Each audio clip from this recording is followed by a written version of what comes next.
नमस्कार, सी न्यूज़ भारत में आप सभी का एक बार फिर से स्वागत है। मैं आपके साथ रचा सिंह। वक्त हो चुका है यूपी बुलेटिन का। यूपी बुलेटिन में बात करेंगे महाराजगंज के, जहां कलेक्ट्रेट परिसर में प्रोटेक्शन एक्ट लागू करने को लेकर डीएम से मिले वकील। साथ ही बात होगी मुरादाबाद की, जहां सपा के प्रत्याशी ने किया नामांकन। साथ ही आगे बढ़ेंगे और चर्चा होगी संभल की, जहां ग्राम सारंगपुर में सफाई कर्मियों को सफाई करते वक्त पड़ा दौरा, हुई मौत। इन तमाम खबरों पर करेंगे विस्तार से चर्चा। महाराजगंज में एडवोकेट एसोसिएशन ने आज जिलाधिकारी के माध्यम से मुख्यमंत्री को एक ज्ञापन सौंपा, जिसमें एडवोकेट प्रोटेक्शन एक्ट लागू करने की मांग की गई। जिलाध्यक्ष जितेंद्र लाल श्रीवास्तव ने बताया कि वर्तमान समय में वकीलों पर हमले, मारपीट और धमकियों की घटनाएं बढ़ गई हैं। इसी के विरोध में वकील न्यायिक कार्य से दूर रहकर सरकार का ध्यान आकर्षित करना चाहते हैं। उन्होंने कहा कि एडवोकेट प्रोटेक्शन एक्ट अब बेहद ज़रूरी हो गया है। इसके साथ ही वकीलों को पक्का चैम्बर, लाइब्रेरी, मीटिंग हॉल और सामूहिक स्वास्थ्य दुर्घटना बीमा योजना का लाभ भी नहीं मिल रहा है।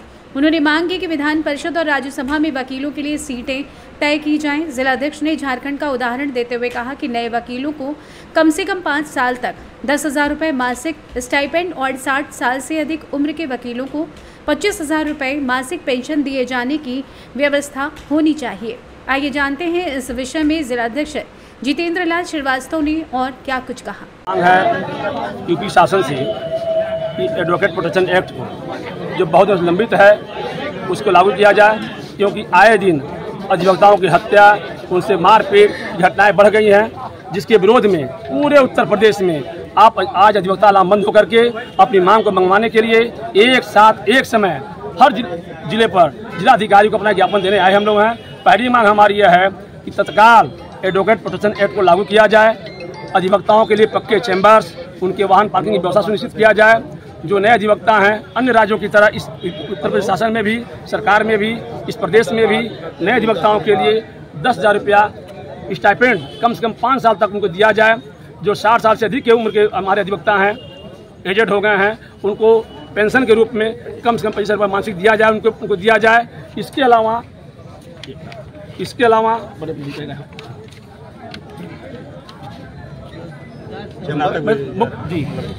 और इसके अलावा जो है चैम्बर्स का हमारा हो गया है, और हम लोग सेवा करते हैं, समाज का सेवा करते हैं, हम लोग समाज का दर्पण अधिवक्ता होता है। तो हमारी विधान परिषद में भी और राज्यसभा में भी अधिवक्ताओं के लिए सीट सुरक्षित किए जाएं कि अधिवक्ता ही वहाँ चुन के जाएगा, कुछ व्यवस्था निश्चित किया जाए। ये हमारी मांगे हैं, जिसको लेकर के पूरे प्रदेश में अधिवक्ता समुदाय इकट्ठा होकर के आज एक समय एक साथ हम लोग ज्ञापन देने आए पहुंचे हुए हैं। ठीक है। महाराजगंज से सी न्यूज़ संवाददाता अंगद शर्मा की रिपोर्ट। उत्तर प्रदेश जनपद मुरादाबाद कुंदरकी विधानसभा सीट से उपचुनाव को लेकर चल रही नामांकन की प्रक्रिया में आज अपने समर्थकों के साथ बड़ी संख्या में आज़ाद समाज पार्टी के प्रत्याशी हाजी चांद बाबू नामांकन करने जिला मजिस्ट्रेट के यहाँ पहुंचे। यहाँ पर उन्होंने अपना नामांकन कराया। मैं मीडिया से बात करते हुए आज़ाद समाज पार्टी से प्रत्याशी हाजी चांद बाबू का कहना है कि वो आज जिला मजिस्ट्रेट के यहाँ पर कुंदरकी विधानसभा सीट पर हो रहे उपचुनाव में नामांकन करने आया हूँ। चंद बाबू से पूछा गया कि आप किस के प्रत्याशी हैं, तो मुकाबला पूछे जाने पर कहा कि मेरा मुकाबला किसी के साथ नहीं, मैं काफ़ी लंबे समय से कुंदरकी विधानसभा सीट पर लोगों के बीच रहकर समाज सेवा करता आ रहा हूं और जनता के कहने पर ही ये चुनाव लड़ रहा हूं। मुझे पूरी उम्मीद है जनता मुझे जिताकर विधानसभा में भेजेगी और मैं बेरोजगारी, शिक्षा, विकास और सुरक्षा के मुद्दों को लेकर जनता के बीच जा रहा हूँ। आइए जानते हैं इस विषय में हाजी चांद बाबू ने और क्या कुछ कहा। के लिए पहुँचे हैं, किस तरह का तजुर्बा रहा है? नामांकन के लिए पहुँचे थे, नामांकन हमने कर दिया है। ये कौन सी पार्टी से किया है? आज़ाद समाज पार्टी, काशीराम और भीम आर्मी।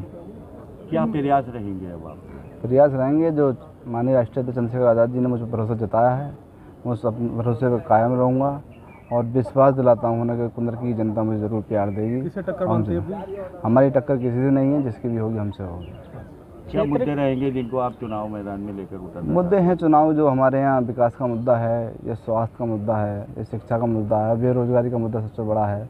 और एक हमारे यहाँ से रामगढ़ नदी बहती है, जो हर साल लोगों की खेती बर्बाद हो जाती है। एक गागन नदी बहती है, जो पुलिया नहीं बन पाई हैं उस पर। रोडों की स्थिति बहुत बुरी है, शिक्षा में बहुत पीछे है, कोई डिग्री कॉलेज नहीं है लड़कियों के लिए बना हुआ। यही हमारी। आपकी पार्टी के राष्ट्रीय अध्यक्ष का भी दौरा होना है क्या? हमारी पार्टी के राष्ट्रीय अध्यक्ष बड़े भाई चंद्रशेखर आज़ाद जी 24 तारीख को आ रहे हैं मुरादाबाद। एक रैली का प्रोग्राम है हमारा, उसकी हम तैयारी में सब लोग लगे हैं। कुंदरकी विधानसभा क्षेत्र की जनता से क्या अपील करना चाहेंगे? जो हमारा प्रोग्राम है वो कुंदर की नानपुर जो चंदोसी को रोड जाता है गंगन तिराहे से हुसैनपुर नानपुर में प्रोग्राम है हमारा। कुंदर की जनता से यही अपील है मेरी, कुंदर की जनता नहीं मेरा परिवार है और मैं 10 साल से हूँ लोगों के बीच जा के सुख दुख में, जो मेरे सुख दुख में भी शामिल होते हैं मैं उनके दुख में शामिल होता हूँ।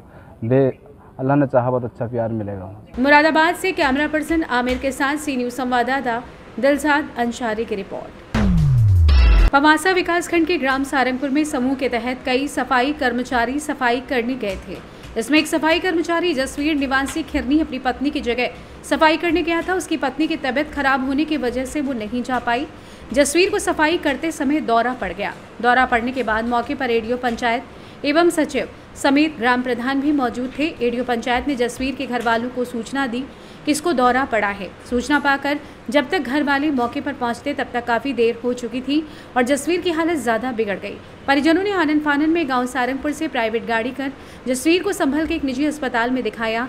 वहां डॉक्टरों ने हालात को देखते हुए मुरादाबाद के लिए रेफर कर दिया। रास्ते में ले जाते समय उसकी मौत हो गई।